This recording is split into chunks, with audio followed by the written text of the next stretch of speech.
Assalamualaikum warahmatullahi wabarakatuh. Perkenalkan, kami dari kelompok 10 ingin memaparkan materi terkait dengan work-life balance dan happiness at work dengan anggota dan rekan kami ada Danis Raisa Firdausi, Rahma Fiza Alfia, dan Salmaira Ratu Andrisa. Apa yang dimaksud dengan work-life balance? Work-life balance adalah kondisi di mana karyawan dapat menyeimbangkan pekerjaan dengan kehidupan pribadi karyawan. Work-life balance mencakup kemampuan seseorang untuk membagi waktu, energi, dan perhatian secara proporsional antara pekerjaan dengan kehidupan pribadi karyawan, dengan tujuan untuk mencegah konflik peran sehingga individu dapat menjalankan tanggung jawab kerja tanpa mengorbankan kebutuhan pribadi maupun kesejahteraan mental karyawan. Ketika keseimbangan ini terjaga, produktivitas meningkat dan risiko stres atau burnout dapat diminimalkan. Lalu, apa saja faktor pembentuk work-life balance sendiri? Yang pertama ada beban kerja realistis, tugas sesuai kapasitas sehingga tidak menimbulkan tekanan berlebih. Lalu yang kedua, fleksibilitas waktu, adanya pilihan pengaturan jam kerja yang membantu menyeimbangkan urusan pribadi. Lalu yang ketiga, adanya dukungan atasan. Atasan yang memahami kebutuhan karyawan membantu menciptakan lingkungan kerja yang sehat.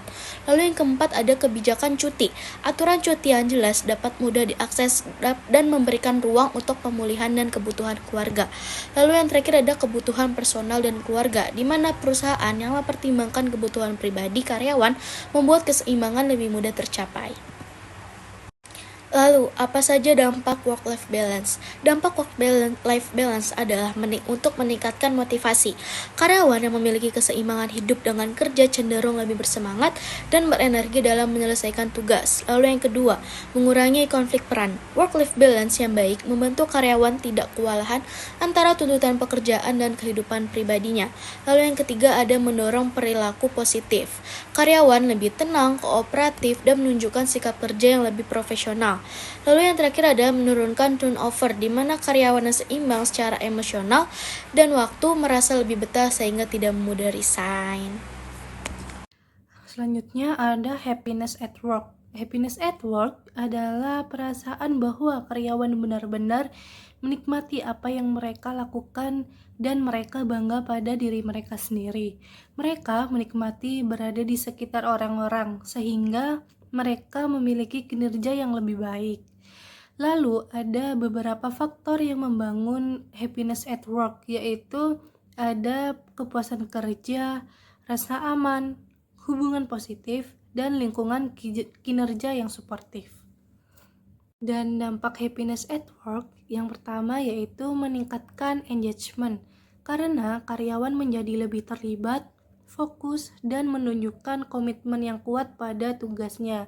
Untuk yang kedua yaitu memperkuat loyalitas, karena rasa bahagia membuat karyawan lebih betah dan semakin setia pada perusahaan. Untuk yang ketiga yaitu meningkatkan produktivitas, karena lingkungan kerja yang positif mendorong efektivitas dan efisiensi kerja. Dan yang terakhir yaitu memunculkan kreativitas, karena rasa nyaman dan dukungan membuat karyawan lebih berani berpikir out of the box dan menghasilkan ide baru. Nah, selanjutnya ada sinergi work-life balance dan happiness at work.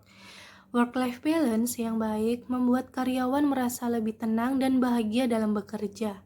Kondisi ini mendorong munculnya perilaku positif seperti kerjasama yang solid, komitmen yang lebih kuat terhadap tugas dan organisasi, serta komunikasi yang lebih terbuka dan efektif. Kondisi ini membantu menciptakan lingkungan kerja yang produktif dan harmonis. Jadi apa sih implikasi work-life balance dan happiness at work pada organisasi? Yaitu yang pertama, ada budaya kerja sehat dapat tercipta ketika organisasi mampu membangun lingkungan yang positif, suportif, dan bebas dari tekanan yang berlebihan. Yang kedua, ada stabilitas tenaga kerja dapat terwujud karena karyawan merasa lebih betah sehingga tingkat turnover menurun dan struktur tenaga kerja menjadi lebih stabil. Lalu yang ketiga, ada kinerja tim yang meningkat, karena anggota tim bekerja lebih efektif berkat motivasi yang kuat, kolaborasi yang baik, serta komunikasi yang berjalan dengan lancar.